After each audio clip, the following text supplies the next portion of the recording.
మీ business ఏదైనా మీ ఊర్లో promotion చేయాలంటే అది సుమన్ టీవీతోనే సాధ్యం. ఇప్పుడే సంప్రదించండి.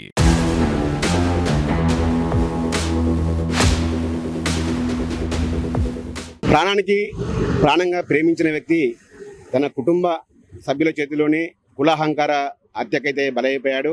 మరోవైపు తన కుటుంబ సభ్యులు కూడా అంతా జైలుకు వెళ్లారు. దీంతో ఏకాకిగా మిగిలిపోయింది భార్గవి. ప్రస్తుతం నిందితులంతా ఏదైతే హత్యకు పాల్పడిన వారందరినీ కూడా పోలీసులు కోర్టులో ప్రవేశపెట్టారో వాళ్ళకు కోర్టు రిమాండ్ కూడా విధించడం జరిగింది. సో మనతో పాటు భార్గవి ఉన్నారు. చెప్పమ్మా, ఇప్పుడు ఒంటరిగా మిగిలావు మొత్తం ఈ ప్రేమ నీ లవ్ మ్యారేజ్ ఎపిసోడ్లో ఏమనిపిస్తుంది? చేసింది మీ కుటుంబ సభ్యులే, పోలీసులు నిర్ధారించారు, ఏమనిపిస్తుంది? నా బంటికి జరిగినట్టు వాళ్ళకు కూడా జరగాలి. వాళ్ళు అట్లా చేస్తారని నేను చెప్పి ఎక్స్పెక్ట్ కూడా చేయలేదు. మా మమ్మీ వచ్చి అప్పుడప్పుడు మాట్లాడేది, కానీ వాళ్ళు ఇట్లా కోపంగా ఉంటుర్రు అది ఇది అని చెప్తే మంచిగా ఉండు, కానీ మరీ ఇంత కోపంగా ఉంటారని నేను అనుకోలేదు. సంవత్సరం అయిన తర్వాత మర్చిపోతారేమో అని చెప్పి నేను అనుకున్నా, కానీ మరీ ఇంత కోపంగా ఉంటారు అనుకోలేదు నేను.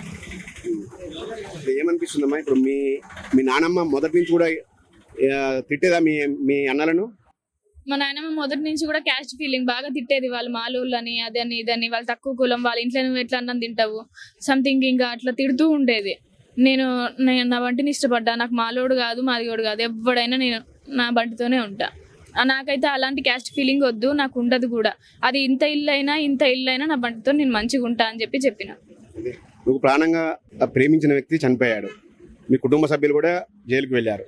ఏమనిపిస్తుంది మీకు ఒక ఈ మొత్తం విషయంలో?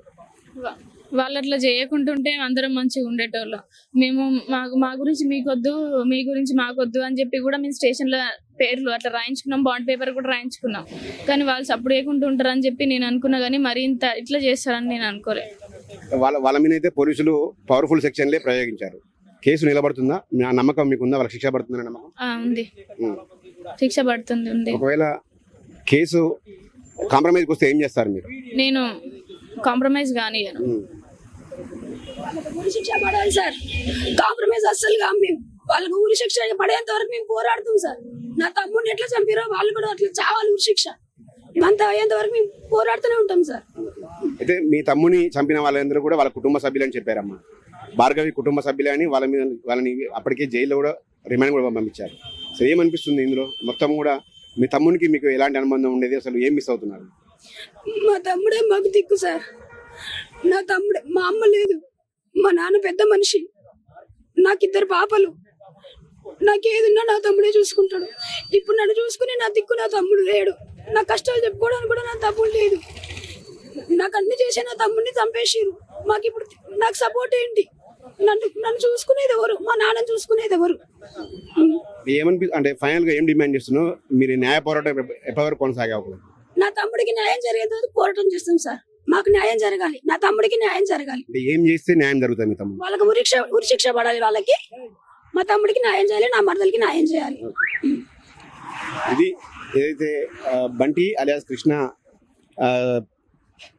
భార్య భార్గవి, అదేవిధంగా వాళ్ళ సోదరి కూడా చెబుతా ఉన్నారు. తమ న్యాయం జరిగే వరకు పోరాడతాం, నిందితులకు కఠినంగా శిక్ష పడేంత వరకు కూడా తాము ఎట్టి పరిస్థితులు కూడా కాంప్రమైజ్ అయ్యే పరిస్థితి లేదని కూడా వాళ్ళు చెబుతా ఉన్నారు.